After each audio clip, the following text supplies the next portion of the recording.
S. That's right, folks. C for comedy, A for Abbott, M for Maxwell, E for Ennis, L for Lou Costello. Yes, they spell Camel, the cigarette of costlier, properly aged tobaccos that brings you the Camel Show, starring Bud Abbott and Lou Costello.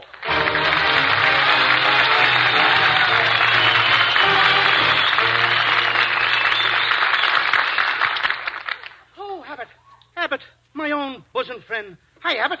Well, aren't you going to say hello? Abbott, don't you remember me? Lou Costello, the Walter Pigeon of Redondo Beach. Gee, it's good to be back together again. If you only knew how I missed you, Abbott, how I've starved for the sight of you. Turn around. Let my eyes feast upon you. Gee, the food's bad all over, ain't it? Oh, Abbott, if you only knew how miserable I was all summer. I was sick. I had athlete's throat. I swallowed my swimming trunks. Oh, with the belt in the back, too. Hey, some nights, Abbott, I was very lonely. The nurse had to put me to bed. Then she'd get lonely.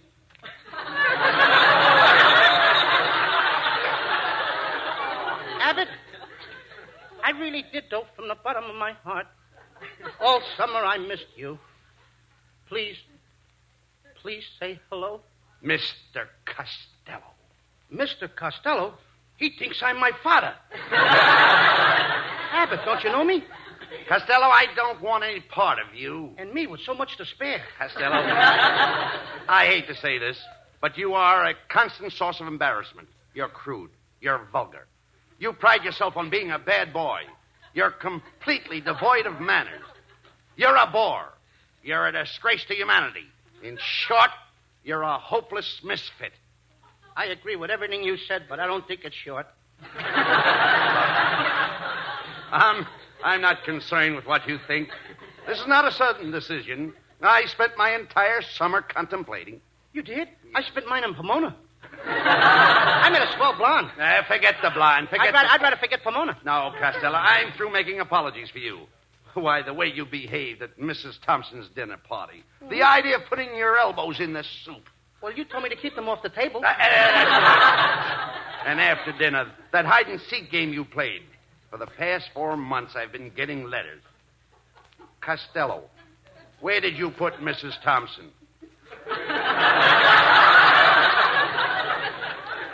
You think I'm going to tell and lose the game?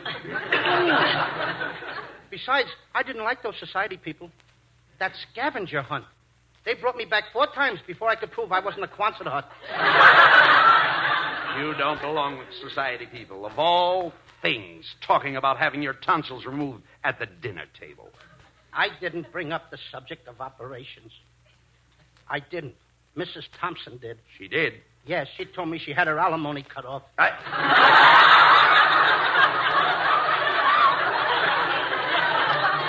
Why, you nitwit. Alimony is money. That's the trouble with you, Costello. You're ignorant and uncouth. I'm what? You're uncouth. How do I get couth? You can't get couth. There's no such word. You mean I'm trying to be something that if there was such a thing, I couldn't be because there is no such thing as? Now you've got it. Now I got it. I don't even know what I'm talking about. Now, Costello, I'll show you what I mean. You're standing on the corner of Sunset and Vine. You're undressed. Undressed? Yes. You have no coat, no pants, no shirt. What happened? Did South America take it away?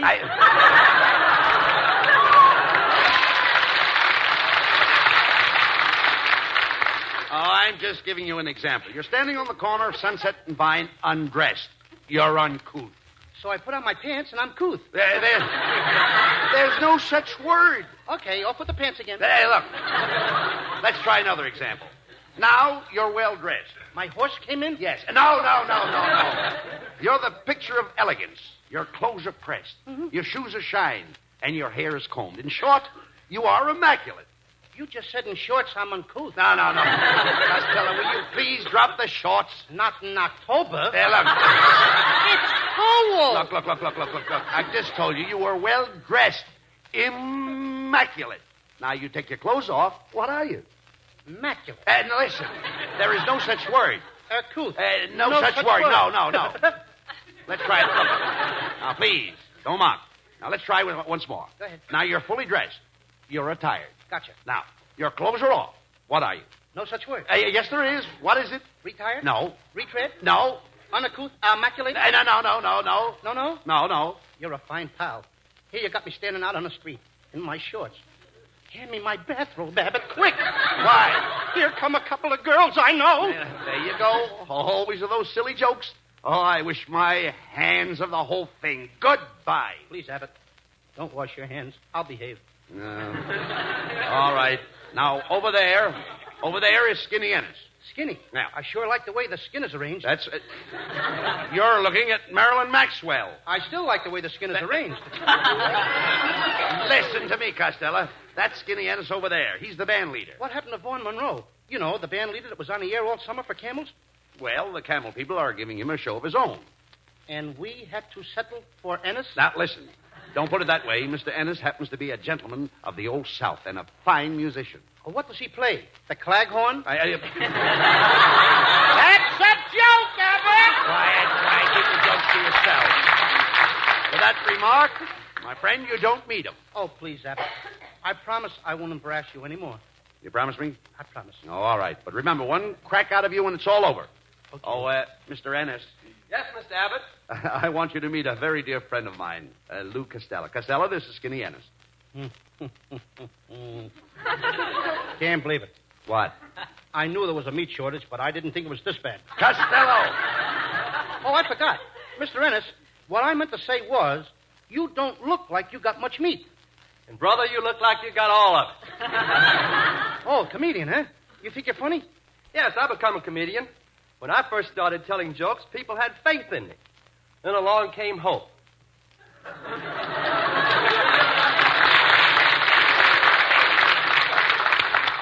Well, you've had faith and hope. Take it easy, brother. Next year it might be charity. That does it. That's all.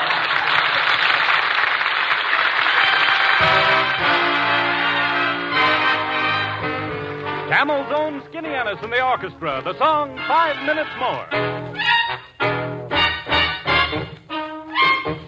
Give me 5 minutes more, only 5 minutes more.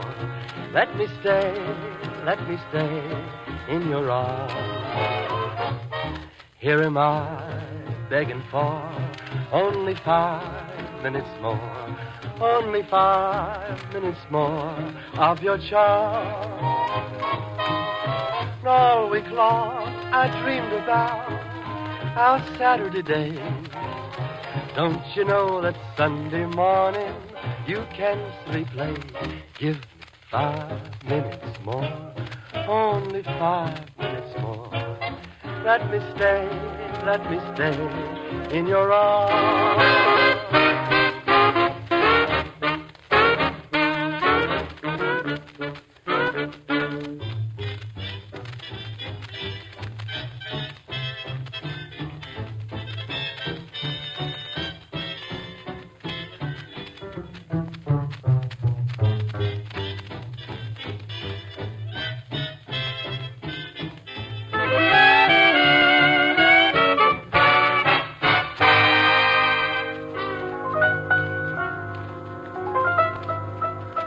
There's so many things I want to whisper to you.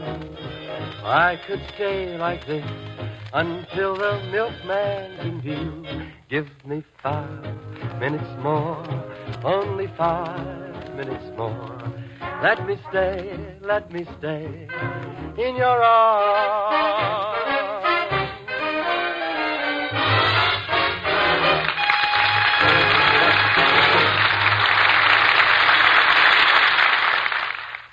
According to a recent nationwide survey, more doctors smoke Camels than any other cigarette. That was a survey conducted by 3 leading independent research organizations. Doctors in every state of the Union, from Maine to California, were included. Doctors in every branch of medicine were asked this question: what cigarette do you smoke, doctor? 113,597 doctors were reached. When the replies came in, the brand named most was Camel. Yes, rich, full-flavored, cool, mild Camels. Made of costlier tobaccos, blended with Camel's traditional know-how. Of course, doctors are no different from anyone else, in that they smoke for pleasure. For the same reason, More people smoke Camels today than ever before in the history of this famous cigarette. For your own smoking pleasure, make your next cigarette a Camel. All right, Costello. I think I've made it plain. We're through. Look, Abbott, I think you're being a little hard on me. Maybe I am all the things you say, but it's not all my fault. It isn't. No. After all, I didn't have much of a home life. Mine was a tragic youth. Well, now, I didn't know that, Lou. As a matter of fact, I was born in a corset shop, and it was terrible. For 3 days, they didn't know whether I was going to be a boy or a girdle. Now, look, Costello, if you're going to kid about this... Remember, if you're going to kid about this, I refuse to listen. But I didn't get a real mother's love and care. You see, Mother worked. She was a lion tamer in a circus. I can see her now standing there in her red Satan tights. She was... Wait a minute, Costello. You mean satin tights. Satan is something that looks like the devil. You should have seen my mother in those... Costello, I'm deeply touched. I can see what a void there was in your life. To be left alone every night. Oh, no, I wasn't left alone, Abbott.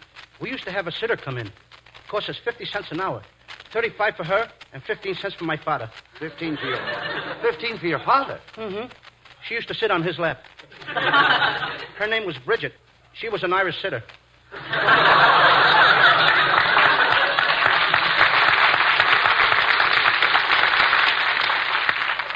And there I was, a child, all alone, 14 years old and ready for school.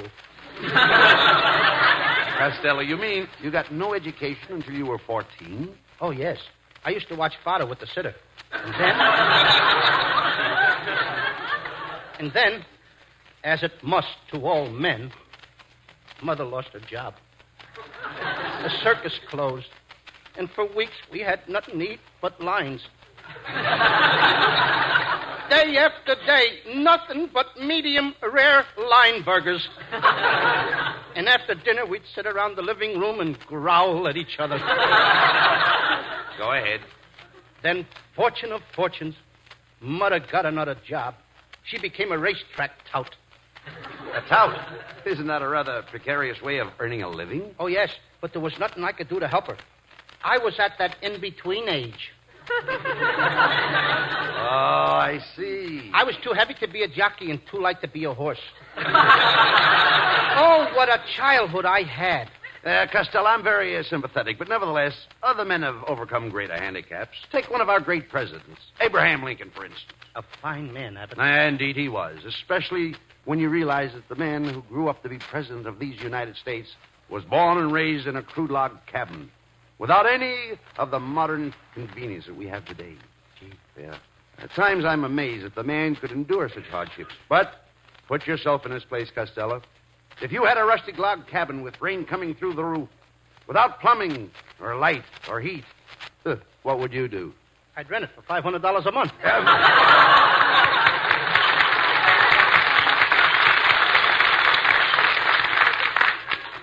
Yes, sir. Yeah. Small bonus, no pets, no relatives. Yes, I am.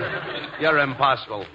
I'm going over and talk to Marilyn Maxwell. Hey, Abbott, really, she's gorgeous. What does she do? Oh, she's a movie star. She won her spurs at MGM. She did? Where did she get the other prizes? Hey, Abbott, will you take me over? I will not. You expect me to introduce you to Marilyn Maxwell so you can offend her with your crudeness? So you can desecrate the very air she breathes?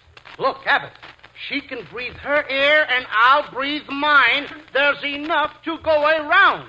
Now, come on, introduce me. Absolutely not. Oh, Bud. It's too late, brother. Here she comes. Good evening, Bud. Oh, Marilyn. I'd like you to meet my friend, Lou Costello. Hello, Louis. Louis? Oh, did you hear that, Abbott? She called me by my maiden name. Miss Maxwell, Yes? what makes you girls so beautiful? Well, you know what we girls are made of. Sugar and spice and everything nice. Mm-hmm. The ones I meet are garlic and hash and your father's mustache.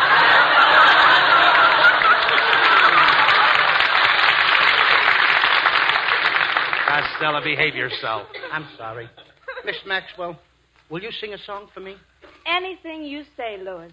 I want you to think of me as your friend. In fact, I want to be a big sister to you.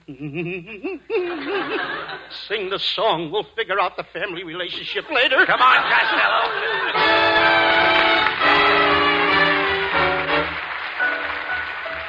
From Metro-Goldwyn-Mayer, producers of Three Wise Fools, comes that lovely singing star Marilyn Maxwell, accompanied by Camel's own Skinny Ennis and the orchestra. The song, I've Got the Sun in the Morning.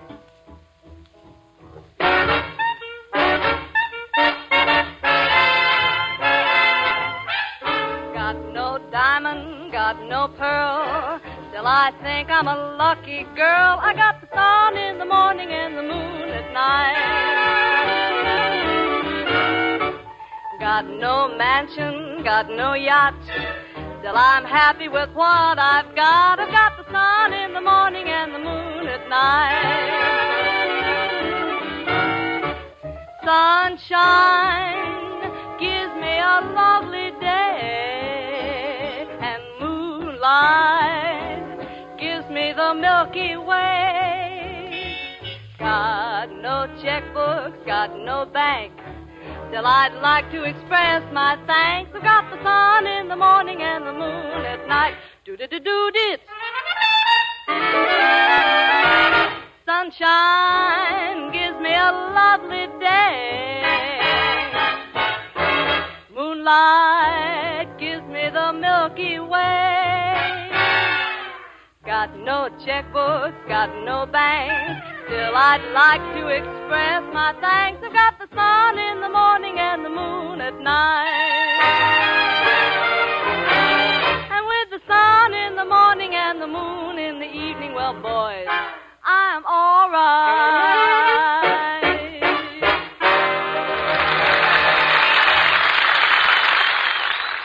113,597 is a mighty big number. But that's the number of doctors questioned in the recent nationwide survey of doctors' cigarette preferences.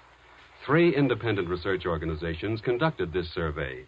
They included doctors in every branch of medicine, doctors all over the country, in every state of the Union. All these doctors were asked this question: what cigarette do you smoke, doctor? And the brand named most was Camel. Yes, rich, full-flavored, cool, mild Camels. If you smoke Camels yourself, you'll understand this preference. If you're not a Camel smoker now, try Camels on your T-zone. That's T for taste and T for throat, the true proving ground for any cigarette.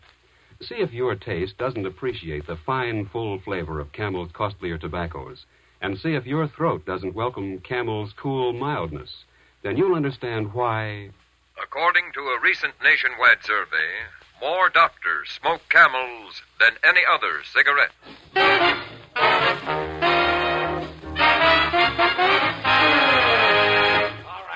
Arguments. Please, enough is enough. No, that's please. all. Please, Abbott, please listen. Nothing doing. You've insulted all my friends. Now, go on being a bad boy, but you'll do it alone, not with me, Costello. You're incorrigible. Goodbye. Just a minute, Abbott. There's no such word. Abbott! Abbott! Oh, Mr. Ennis. Yes, Costello? My lifelong pal just said I was incorrigible. What is that? Well, boy, if he called you that, I don't want to have anything to do with you. Snooty. If he ever loses that baton, he'll be playing second washboard with Spike Jones. Miss Maxwell. Oh, big sister. What is it, Louis? Louis. Thank you. My best friend just called me incorrigible. What does that mean?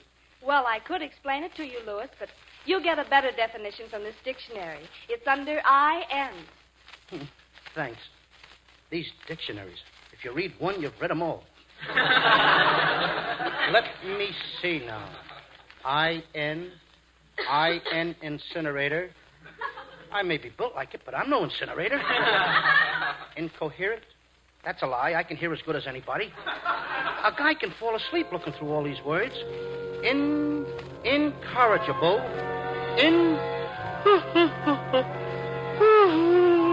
Incorrigible.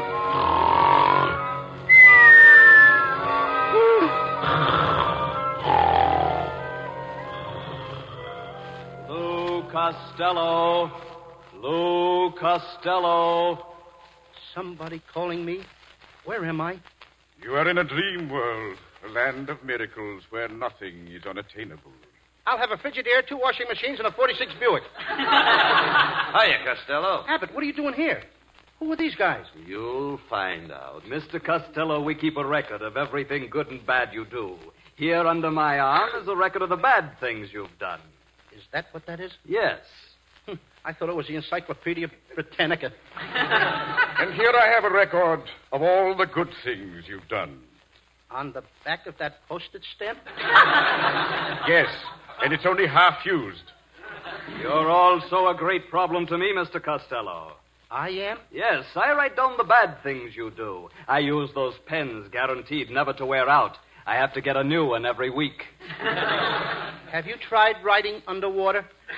Yes, Costello, but I'm slowly getting the bends. Get a load of this, Abbott. This guy's got the bends, and he's trying to straighten me out. Costello, please. These gentlemen are not kidding. This is very serious. Gentlemen, I think you've got me all wrong. I'm not bad. Really, I'm not. You're not? Then why did you tie those cans to that dog's tail? Well, what could I do? He just got married.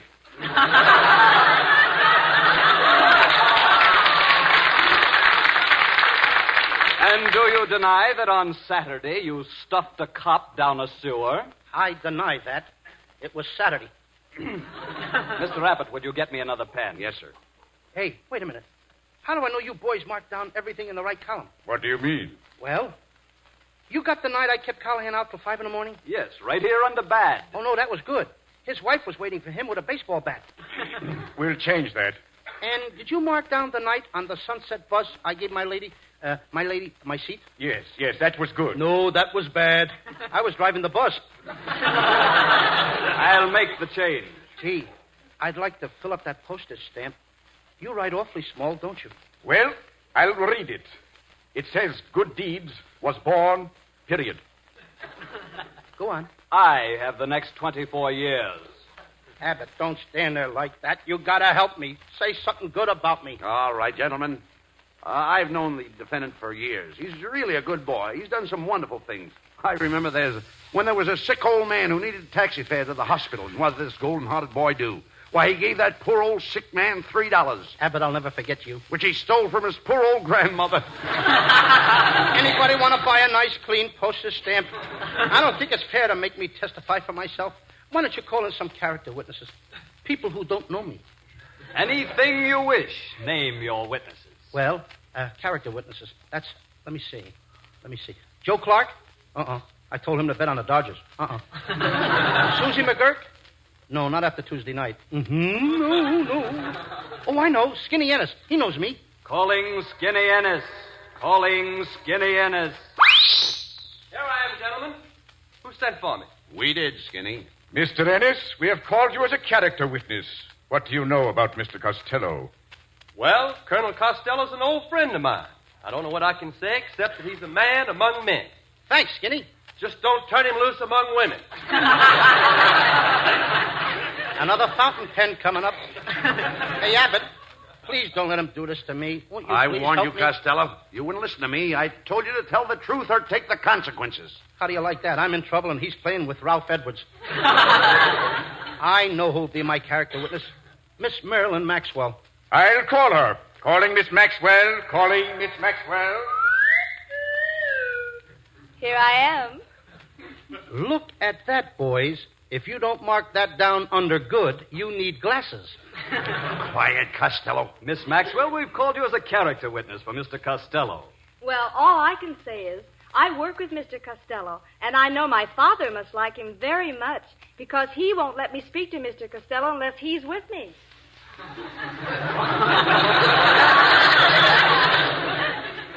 Miss Maxwell, what does your father do? Well, at present, he's unemployed. Starting tomorrow, you're helping him. Next contestant. Thank you, Miss Maxwell. You may return to the world of reality. You too, Mr. Ennis. Ennis caught the local. Well, fellas, I'm ready to go, too. Let her blow. Not yet, Mr. Costello. We feel you need guidance, so I'm going to follow you. Wherever you go, I will always be with you. Whenever you're tempted to do wrong or tell a lie, I shall always be there. How will I know? You will hear my call like this. How was that again? Remember, that means I will be with you day by day, week by week. Now, Costello, you may go.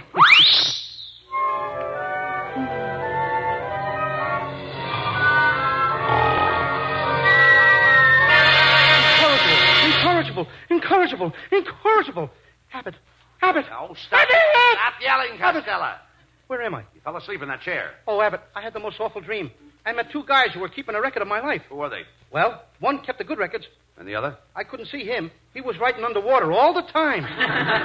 Oh, Abbott, I've had my lesson.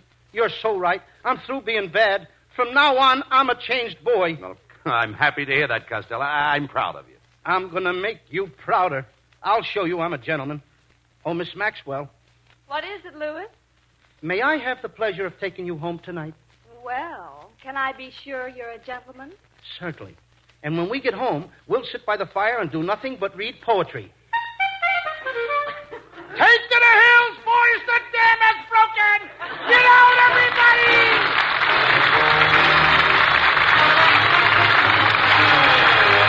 Abbott and Costello will be back for Camel cigarettes in just a moment. During the war, the makers of Camels offered a weekly salute to the men in the armed forces. Not just words and music, but also a definite actual gift the men valued and wanted. Cigarettes. Free Camels by the tens of millions. More than 150 million free Camels were sent to fighting men overseas. Now free Camels are sent to servicemen's hospitals instead. This week, the Camels go to Veterans Hospital, Fort Washington, Maryland, U.S. Army AAF Regional Hospital, Keesler Field, Biloxi, Mississippi, U.S. Naval Hospital, Great Lakes, Illinois, U.S. Marine Hospital, Fort Stanton, New Mexico, and Veterans Hospital, Excelsior Springs, Missouri.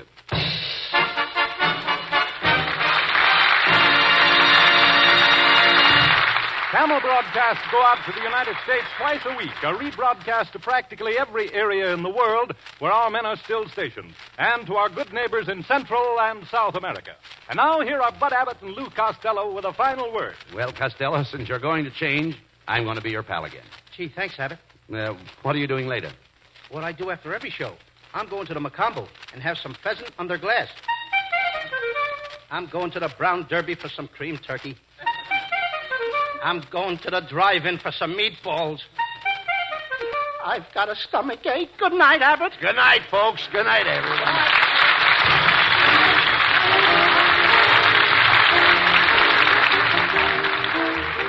Be sure to tune in next week for another great Abbott and Costello show brought to you by Camel Cigarettes. And remember, try Camels in your T-zone. See if they don't suit your taste, your throat to a T. C-A-M-E-L-S.